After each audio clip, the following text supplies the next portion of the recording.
Un saludo para todos amigos, amigas, alumnos, alumnas de séptimo grado. Compartiré con ustedes a continuación la lección 1 de la unidad 2 de la asignatura Estudios Sociales y Cívica para séptimo grado.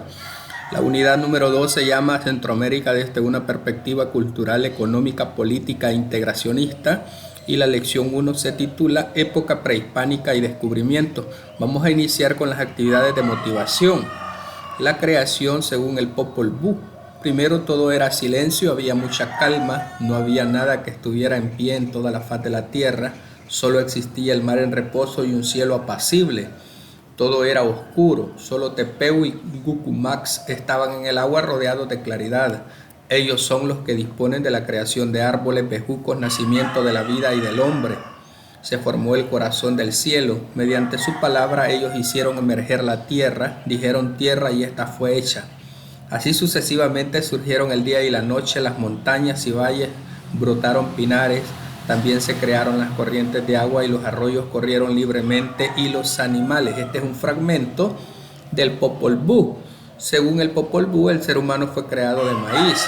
Ahora dice la pregunta, ¿qué similitudes y diferencias se encuentran entre lo que narra el Popol Vuh y lo que narra la Biblia?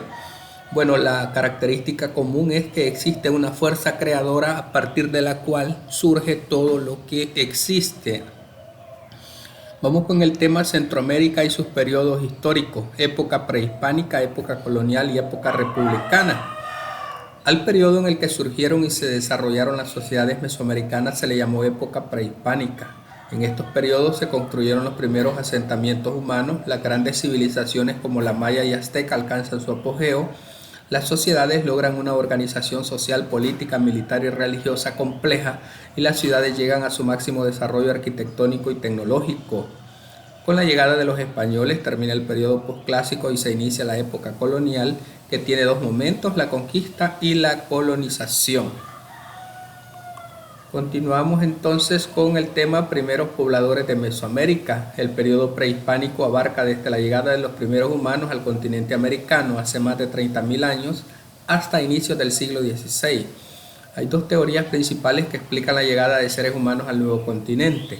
La teoría migracionista, que explica que hace más de 40.000 años cazadores y recolectores provenientes de Asia atravesaron el estrecho de Bering en busca de animales, y la teoría de origen múltiple, que afirma que grupos procedentes de varias regiones como Oceanía también llegaron al sur del continente navegando por el Océano Pacífico.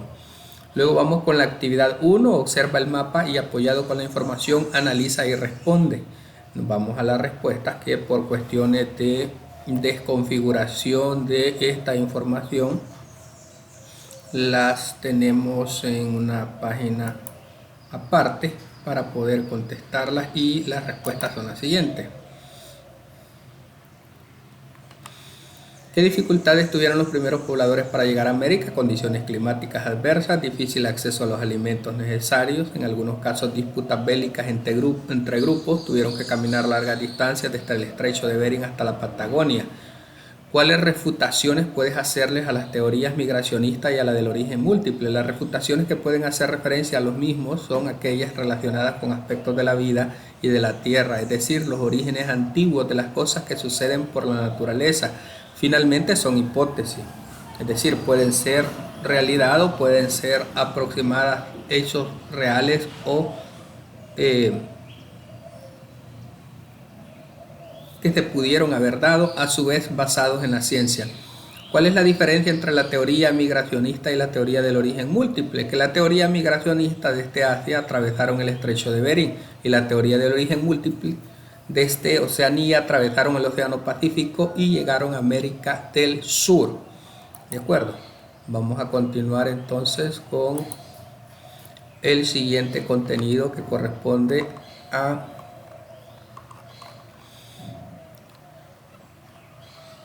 la influencia de las condiciones geográficas en las principales etnias de Mesoamérica. Mesoamérica se caracteriza por poseer regiones elevadas y bajas que le dan su diversidad climática. Las tierras elevadas son conocidas como altiplanos, poseen un clima que va desde el frío seco de montaña hasta el seco tropical. También climas templados con lluvias que van de moderadas a escasas y lugares donde hay pocas corrientes hídricas de caudal reducido. En las tierras bajas, en cambio, predominan los climas tropicales con abundantes lluvias que propician el desarrollo de selvas que cubren parte de las llanuras costeras. Y vamos con la actividad 2, observa el mapa y argumenta. Explica en forma oral ventajas y desventajas de las tierras altas y las bajas de la región mesoamericana y los otros productos que cultivaban y elaboraban las principales etnias prehispánicas. Entonces vamos a ver de qué manera le damos respuesta a estas dos preguntas que nos han surgido.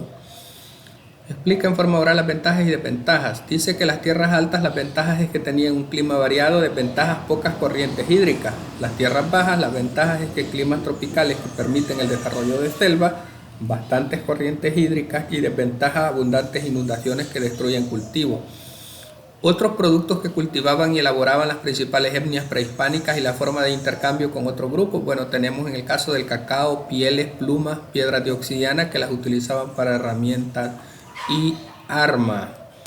Sería la respuesta que le podríamos dar a estas preguntas que nos han surgido en la actividad número 2.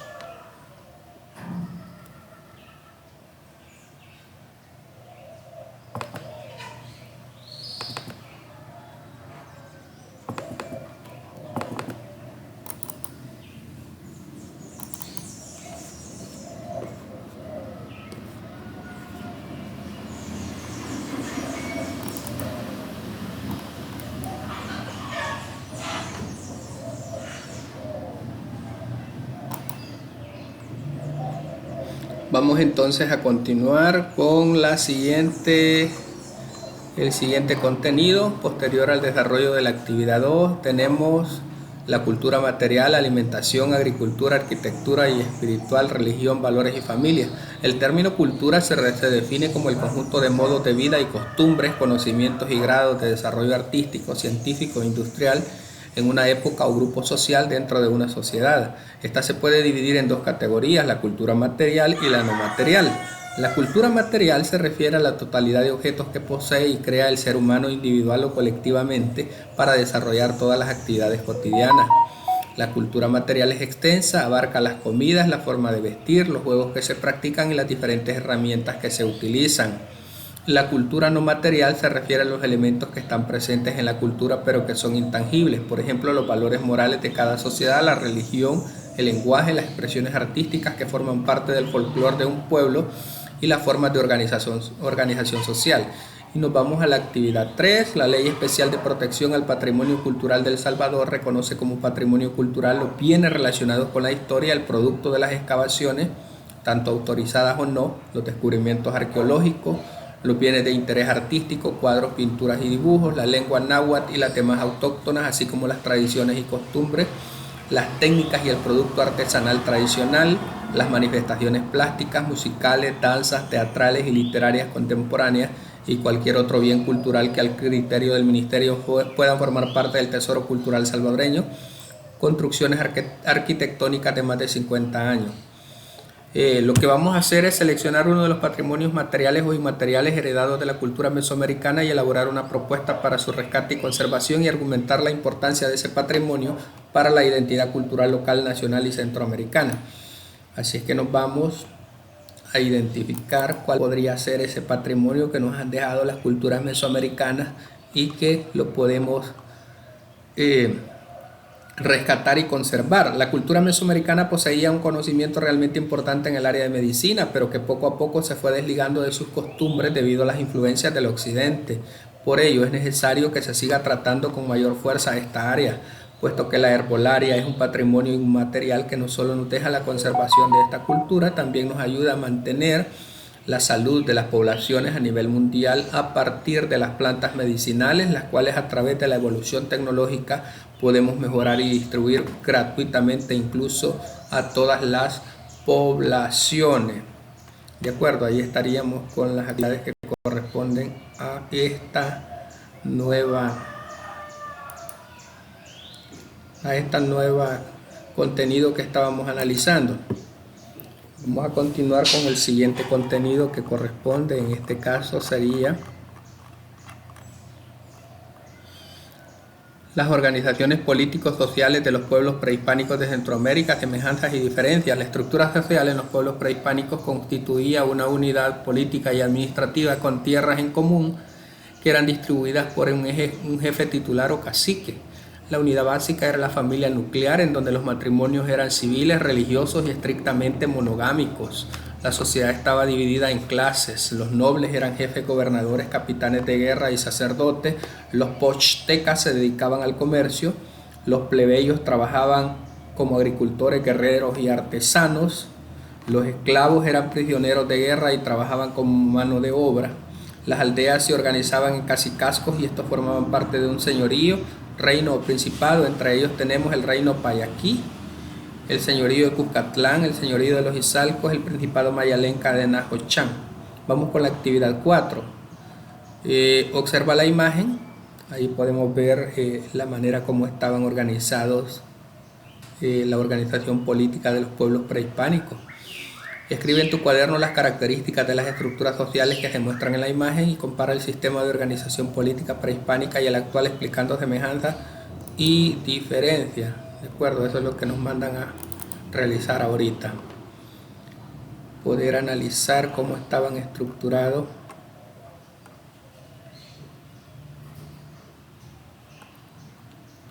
Antes de eso vamos a leer las dos preguntas anteriores que quedaron pendientes. La importancia de ese patrimonio para la identidad cultural local, nacional y centroamericana. La importancia de la identidad cultural se presenta principalmente desde su función de apoyo al desarrollo social y personal de los individuos, puesto que la identidad cultural permite a las personas desarrollar sentido de pertenencia y arraigo hacia el grupo al cual pertenecen y se sienten identificados según sus rasgos, lo que además les permite desarrollar buenas relaciones sociales y asimismo establecer una identidad propia. Escribe en tu cuaderno las características de las estructuras sociales que se muestran en la imagen. Estaban marcadas por clases sociales que, dependiendo del origen y ocupación diferente, relación en familiares, siendo lugar los sacerdotes y nobles. Es lo que estamos observando ahí. El sistema de organización política prehispánica y el actual. Las semejanzas es que la organización política estaba fuertemente ligada e influenciada por el aspecto teocrático o religioso. Sus emperadores o gobernantes eran vistos como representantes directos de sus dioses. La clase militar tenía una gran importancia y tomaba parte de las decisiones, tanto como la clase sacerdotal. Los sacerdotes eran muy influyentes. Las diferencias: no todos los pueblos prehispánicos tenían el mismo grado o nivel de cohesión política y social. Generalmente era común que los reyes siempre fueran hombres, y no todos los pueblos presentaban un gobierno central bien estructurado con un solo rey. Había un alto grado de extensión de su territorio que abarcaban desde el actual México hasta Guatemala y Honduras, y se necesitaba de un liderazgo muy fuerte, determinado y con poderío militar considerable, por lo que se cree que su forma de gobierno y organización política consistía más bien en una élite corporativa de varios grandes militares y religiosos. Vaya, nos quedamos hasta ahí. Luego continuamos con el siguiente contenido que aparece en el desarrollo de la semana 1 de la unidad 2 de estudios sociales y cívica, donde se nos invita a que analicemos sobre estos aspectos: descubrimiento, conquista y época colonial en Centroamérica. En 1492 Cristóbal Colón y su tripulación llegaron a una isla llamada Guanajaní en las costas del Caribe. En esa fecha se celebra el descubrimiento de América. Y viene la actividad 5, donde se nos pide que observemos la imagen y elaboremos un resumen sobre los hechos históricos más relevantes del descubrimiento, conquista y colonización de Centroamérica, una línea de tiempo con los acontecimientos más relevantes de los procesos históricos del descubrimiento y quiénes fueron los actores principales de ese acontecimiento.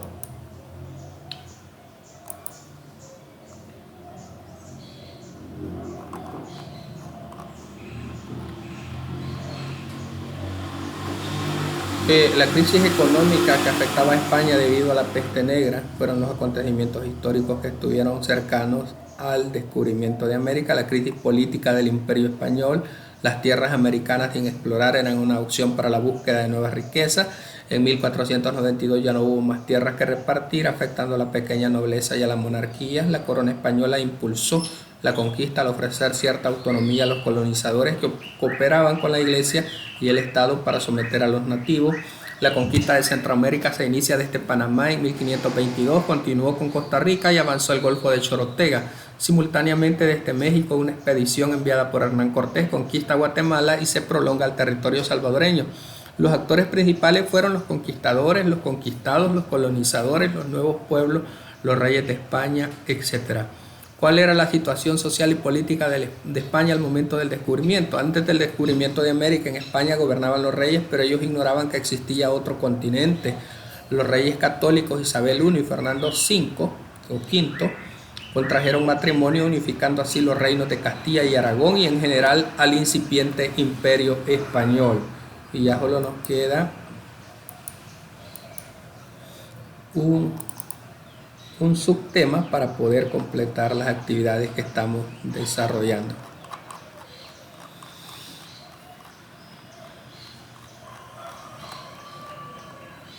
Perfil de España durante el descubrimiento del istmo centroamericano. A finales del siglo XV, España se encontraba en una profunda crisis social, económica y política, hallábase todavía en guerra contra los árabes para liberarse del dominio musulmán que imponía el califato de Córdoba en toda la Europa musulmana. Ante la necesidad, los reyes de España, para salir de la crisis que vivían, financiaron los viajes de Cristóbal Colón. Tenían la esperanza de encontrar una ruta alterna que los llevaría a la India para comerciar especies y otros productos. Y viene el resumen de todo lo que hemos estado platicando. ¿Cuál era la situación social y política de España al momento del descubrimiento del continente americano? Es lo que recién les he leído.